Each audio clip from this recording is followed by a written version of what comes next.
नमस्कार, जय हिंद, जय भारत। कैसे हैं आप लोग?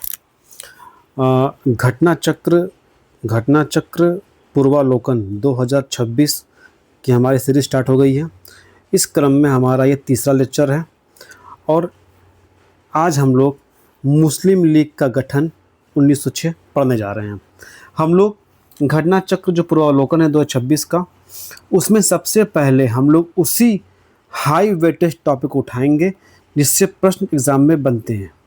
ठीक है, हमारा जो वे ऑफ तरीका है घटना चक्र को ख़त्म करने का, पढ़ने का, वो क्या है? पहले हम थ्योरी पढ़ते हैं घटना चक्र की, प्लस उसके बाद क्वेश्चन को डील करते हैं।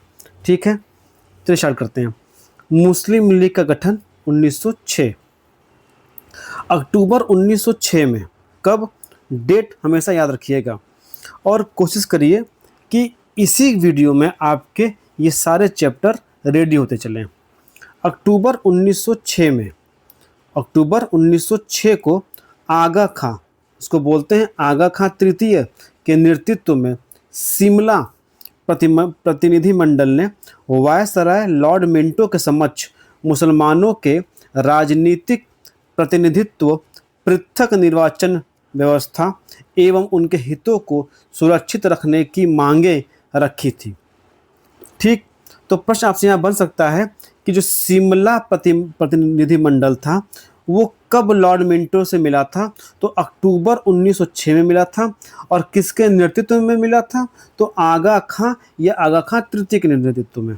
ठीक, दिसंबर 1906 में ढाका में, वर्तमान जो क्षेत्र है ये है बांग्लादेश में। ठीक, तो दिसंबर 1906 में ढाका में अखिल भारतीय मुस्लिम शैक्षिक सम्मेलन की समाप्ति के बाद 30 दिसंबर 1906 को ढाका में हुए एक राजनीतिक सभा में इस राजनीतिक बैठक के संयोजक ढाका के नवाब सलीमुल्लाह खान ने अखिल भारतीय मुस्लिम लीग के गठन का प्रस्ताव किया। सॉरी, भाषण में आ गई कि दिसंबर 1906 में ढाका में अखिल भारतीय मुस्लिम शैक्षिक सम्मेलन की समाप्ति के बाद 30 दिसंबर 1906 में ढाका में हुए एक राजनीतिक सभा में इस राजनीतिक बैठक के संयोजक सलीमुल्लाह खां के ने अखिल भारतीय मुस्लिम लीग के गठन का प्रस्ताव रखा। ठीक, नवाब वकार उल मुल्क की अध्यक्षता में। कौन थे? नवाब वकार उल मुल्क की अध्यक्षता में अखिल भारतीय मुस्लिम लीग की स्थापना हुई थी। अध्यक्षता में, न कि इन्होंने किया था, इनकी अध्यक्षता में। ठीक, नवाब वकार मुल्क की अध्यक्षता में अखिल भारतीय मुस्लिम लीग की स्थापना हुई। ठीक, औपनिवेशिक भारत के विभिन्न भागों से 60 मेंबर और कहीं कहीं 55 का भी उल्लेख मिलता है अस्थायी समिति का चयन किया गया। की पॉइंट क्या है, क्या याद रखना है अपने को? जो 60 मेंबर थे ये, और दूसरा जो महत्वपूर्ण की पॉइंट है वो है अस्थायी समिति गठन हुआ था। स्थायी समिति नहीं, आपको यूपी से फंसाएगा, यहाँ लिख के दे देगा स्थायी समिति, बट स्थायी नहीं था, वो क्या था? अस्थायी समिति। ठीक, का चयन किया गया और मोहसिन उल मुल्क और वकार उल मुल्क को संयुक्त रूप से इस अस्थायी समिति का संयुक्त सचिव नियुक्त किया गया। ठीक, तो वकार उल मुल्क और मोहसिन उल मुल्क को इस समिति का अस्थायी संयुक्त सचिव नियुक्त किया गया और वकार उल मुल्क की अध्यक्षता में ही, नवाब वकार उल मुल्क की अध्यक्षता में ही अखिल भारतीय मुस्लिम लीग की स्थापना हुई थी। अध्यक्षता में, शब्दों पर ध्यान दीजिएगा। इस अस्थायी समिति का उद्देश्य लीग के लिए एक संविधान तैयार करना था। प्रश्न आपसे यही पूछ सकता है स्टेटमेंट में कि जो ये समिति जो अस्थायी रूप से बनाई गई थी उसका उद्देश्य क्या था? उसका उद्देश्य था लीग के लिए एक संविधान तैयार करना था। मुस्लिम लीग के गठन के उपरांत उसका प्रारंभिक जो मुख्यालय था या केंद्रीय कार्यालय, वो कहाँ बनाया गया? अलीगढ़ में बनाया गया। कहाँ पर? अलीगढ़ में। उसके उपरांत लखनऊ में इसको ट्रांसफ़र कर दिया गया। तो मुस्लिम लीग का जो पहला कार्यालय था, मुख्यालय था, वो था अलीगढ़, और उसके बाद लखनऊ ट्रांसफर किया गया। 1936 में लीग का मुख्यालय दिल्ली ट्रांसफर कर दिया गया। तो पहले अलीगढ़ था, फिर लखनऊ हुआ, और फिर 1936 में क्या हो गया, दिल्ली हो गया। यह भारत के विभाजन तक दिल्ली का मुख्यालय बना रहा। जो दिल्ली था वो विभाजन तक, मतलब 1947 तक लीग का मुख्यालय दिल्ली ही बना रहा। आगा खां, यह आगा खां तृतीय लीग के प्रथम स्थायी अध्यक्ष थे। वेरी वेरी इंपॉर्टेंट पॉइंट है ये। जो आगा खां थे, या इनको आगा खां तृतीय बोलते हैं, मुस्लिम लीग के प्रथम स्थायी अध्यक्ष थे, जो वर्ष 1914 तक, कब तक, 1914 तक इसके स्थायी अध्यक्ष रहे। इसके उपरांत इस्तीफा दे दिया। इस संगठन के 3 उद्देश्य थे। किसके? मुस्लिम लीग के 3 उद्देश्य थे। पहला, ब्रिटिश सरकार के प्रति भारतीय मुसलमानों की निष्ठा बढ़ाना। जो शुरू से सब जान रहा था कि जो उस समय के मुसलमान थे, वो जो ब्रिटिशर्स थे, उनके लिए अपनी निष्ठा साबित करने के लिए एक होड़ मची होती थी इनके अंदर। दूसरा क्या था? लीग के अन्य उद्देश्यों को बिना दुष्प्रभावित किए अन्य सदस्यों के प्रति कटुता की भावना को बढ़ने से रोकना। तीसरा पॉइंट, मुसलमानों के राजनीतिक अधिकारों की रक्षा और उनका विस्तार करना। ये 3 पॉइंट थे आपके इस लीग के। बात समझ में आ रही? 1907 में, कब? 1907 में लीग का वार्षिक अधिवेशन कहाँ होता है? कराची में। कब? 1907 में लीग का जो वार्षिक अधिवेशन होता है कराची में। 1906 में तो बनता ही है, ठीक। तो जो लीग का जो वार्षिक अधिवेशन होता है, पहले होता है कराची में, और 1908 में होता है अमृतसर में। 1908 में होता है अमृतसर में। वर्ष 1908 में ही लंदन में लीग की एक शाखा, लंदन मुस्लिम लीग, किसने रखा? सैयद अमीर अली के नेतृत्व में स्थापित किया गया। अब देखिए, जो अमीर होगा वही लंदन में शाखा स्थापित कर सकता है लीग का। तो एक ट्रिक हमने बनाकर उसमें याद किया था कि अमीर लोग ही लंदन में शाखा स्थापित कर सकते हैं लीग का। तो अमीर से क्या बन जाएगा? सैयद अमीर अली। और 1908 में उन्होंने लंदन में लीग की एक शाखा बनाई, इसका नाम रखा लंदन मुस्लिम लीग। तो हम लोगों ने मुस्लिम लीग के गठन के थ्योरी पार्ट को देख लिया। अब हम प्रश्न की ओर आगे बढ़ते हैं। निम्नलिखित में से किसने ऑल इंडिया मुस्लिम लीग की स्थापना की थी? किसने की थी? अभी हम लोगों ने पढ़ा था। किसने? नवाब सलीमुल्लाह खान ने। किसने?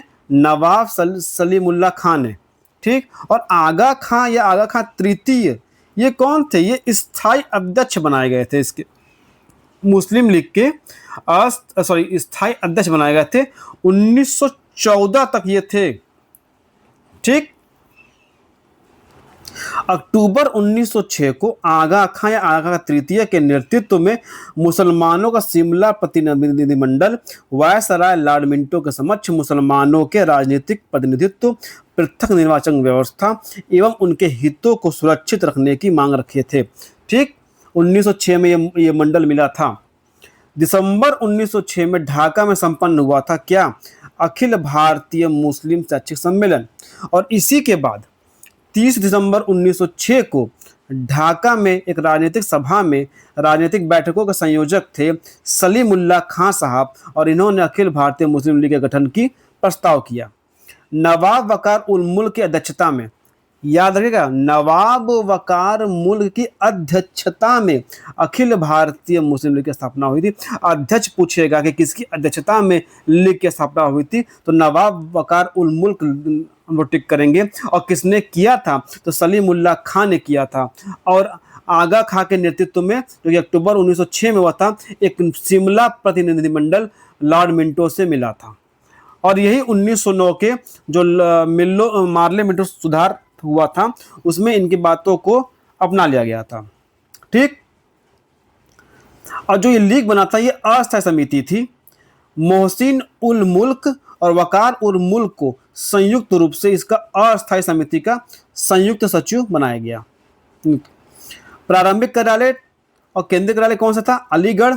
फिर लखनऊ हुआ और 1935-34 तक मुख्यालय, सॉरी 1934 में मुख्यालय दिल्ली हो गया और ये 1947 तक रहा। ठीक, एक ही चीज़ों को 10 बार अगर आप बार बार पढ़ लोगे ना तो मेरे दिमाग में बैठ जाएंगे। आगा खां तृतीय को नवगठित मुस्लिम लीग का स्थायी अध्यक्ष बनाया गया और वे 1914 तक इस पद पर रहे। बताया थे आपको। अगर देखिए संस्थापक के क्रम का चयन का तरीका क्या हुआ कि अगर ऑप्शन में तीनों नाम दे दिया तो पहले आप टिक करेंगे सलीमुल्लाह खां को। ठीक, अगर सलीमुल्लाह खां साहब नहीं हैं और ये दो लोग आ गए तो हम लोग पहले आगा खां को वो करेंगे, क्या बोलते हैं, तवज्जो देंगे, उसके बाद मोहसिन उल मुल्क को। ठीक, तो पहले सलीमुल्लाह खां को करेंगे टिक, ये नहीं है तो आगा खां को टिक करेंगे और ये भी नहीं है तो मोहसिन उल मुल्क को टिक करेंगे। ठीक, आगे बढ़ते हैं। मुस्लिम लीग के संस्थापक कौन थे? सलीमुल्लाह खां जी। 1906 में मुस्लिम लीग की स्थापना हुई थी ढाका में, सबको पता है। अखिल भारतीय मुस्लिम लीग की स्थापना किस वर्ष हुई थी? 1906 में, 30 दिसंबर 1906 में। मुस्लिम लीग का प्रथम अध्यक्ष कौन था, स्थायी अध्यक्ष? तो आगा खां तृतीय या आगा खां बोल सकते हैं। ठीक, 1907 में मुस्लिम लीग का वार्षिक अधिवेशन कहाँ हुआ था? कराची में हुआ था। और 1908 में कहाँ हुआ था? अमृतसर में हुआ था। ठीक, 1907 में कहाँ हुआ था? कराची में। 1908 में अमृतसर में। ठीक, लिखा है 1906 में स्थापना ढाका में हुई, 1907 में कराची में हुआ अधिवेशन, 1908 में अमृतसर में हुआ। मुस्लिम लीग ने अपना अपना वार्षिक अधिवेशन नियमित रूप से प्रारंभ किया था कब? देखिए स्थापना होती है दिसंबर 1906 में ढाका में, 1907 में कराची में होता है, 1908 में अमृतसर में हुआ था। इसके उपरांत मुस्लिम लीग के अधिवेशन अनियमित रूप से देश के विभिन्न शहरों में आयोजित होते रहे। अनियमित रूप से, तो कोई नियमित रूप से नहीं हुआ था। ठीक, कोई नियमित रूप से, अनियमित हुए थे, अनियमित। ठीक, अनियमित हुए थे। बात समझ में आई? की पॉइंट इसको याद रखिएगा। अब देखो, लीग ने कांग्रेस के मुस्लिम जनता के साथ मिलकर उद्देश्य पूर्ति के लगाने के अधिकार को मानने से मना कर दिया। अच्छा, वैसा अधिकार अकेली मुस्लिम लीग का ही था। वैसा अधिकार अकेले ही मुस्लिम लीग। थोड़ा सा एक्सट्रीम नहीं लग रहा है? ध्यान देने के बाद थोड़ा सा ये एक्सट्रीम लग रहा है ना कि अकेले ही मुस्लिम लीग का था, मतलब बहुत ज़्यादा हाइपरबोला टाइप का लग रहा है। ठीक, तो इसको हम लोग गलत कर देंगे। और लीग ने कांग्रेस के मुस्लिम जनता के साथ मिलकर, अब तो लीग तो भैया वैसे ही कांग्रेस से भड़की पड़ी थी। ठीक, तो जो कांग्रेस की तरफ से मुसलमान थे उसका साथ लीग क्यों देगी? तो स्टैंडर्ड बिल्कुल सही है। ठीक, आगे बढ़ते हैं। भारतीय स्वाधीनता संघर्ष के संदर्भ में कौन सा सही नहीं है? अब वो क्या है? हकीम अजबल खान राष्ट्रवादी तथा चरमपंथी अहरार आंदोलन शुरू करने वाले नेताओं में से एक थे। देखिए नेताओं में से एक थे, हो सकते हैं, हिस्ट्री है इसमें कोई बड़ी बात नहीं है, नेताओं में से एक थे, हो सकते हैं, सही मान के चलेंगे। भारतीय राष्ट्रीय कांग्रेस के संगठन के समय सैयद हैदर खान ने इसका विरोध किया था, हो सकता है, विरोध भी कर सकते हैं, कोई दिक्कत नहीं है। 1906 में गठित भारतीय मुस्लिम लीग के बंगाल विभाजन और अलग निर्वाचक समूह बनवाने का प्रॉब्लम होता, ये गलत चीज़ है। ना, ये गलत है, ये गलत है। अब मौलाना बरकतुल्ला और मौलाना अब्दुल सिंधी काबुल में भारत की अंतःकालीन सरकार का गठन करने वाले से एक थे। देखो नेताओं में से एक थे, गठन करने वालों में से एक थे, हो सकते हैं। अगर थोड़ा सा भी अपना अगर 1% भी योगदान दिया होगा ना तो उनका नाम आप ले सकते हो। कैसे आप प्रूफ करोगे कि ये नहीं थे?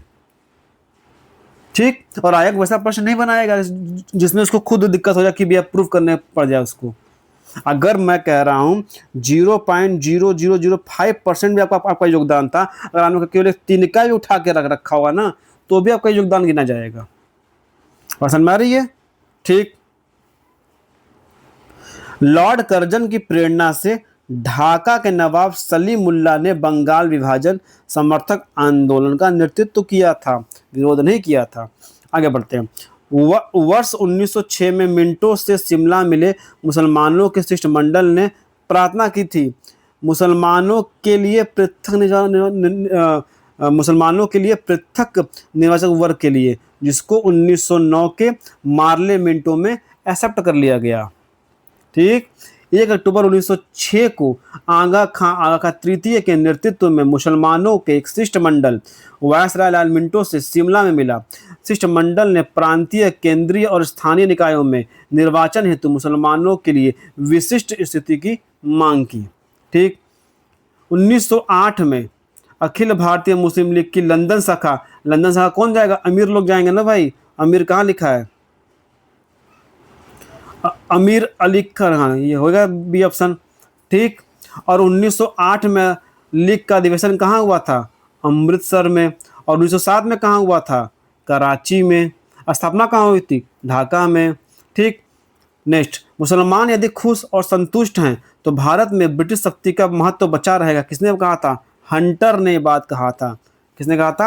हंटर ने कहा था कि मुसलमान यदि खुश और संतुष्ट हैं तो भारत में ब्रिटिश शक्ति का महत्व बचा रहेगा। किसने बात कही थी? डब्ल्यू हंटर जी ने कहा था। डब्ल्यू हंटर एक पुस्तक है, द इंडियन मुसलमान। ठीक। डब्ल्यू हंटर की एक पुस्तक है, द इंडियन मुसलमान, और इसी में उन्होंने लिखा कि मुसलमान यदि खुश और संतुष्ट है तो भारत में ब्रिटिश शक्ति का महत्व बचा रहेगा। बात समझ में आ रही है? अब देखिए, हम लोगों ने मुस्लिम लीग का गठन 1906 के थ्योरी प्लस क्वेश्चन को अच्छे से समझा और किया। देखिए, 6 दिसंबर, अभी डेट दूर है, हम लोगों को बहुत ही आराम से चैप्टर वाइज लेकर चलना है। कोई मैराथन कुछ नहीं, एक एक टॉपिक को पढ़ेंगे और कोशिश करेंगे कि इसी क्लास में आपको सारी बातें याद हो जाएं। ठीक है? कमेंट करके जरूर बताइएगा क्लास कैसी लग रही है और इसमें हम लोग क्या सुधार कर सकते हैं। अच्छे से पढ़िए। तब तक के लिए जय हिंद, जय भारत। आपका दिन शुभ हो।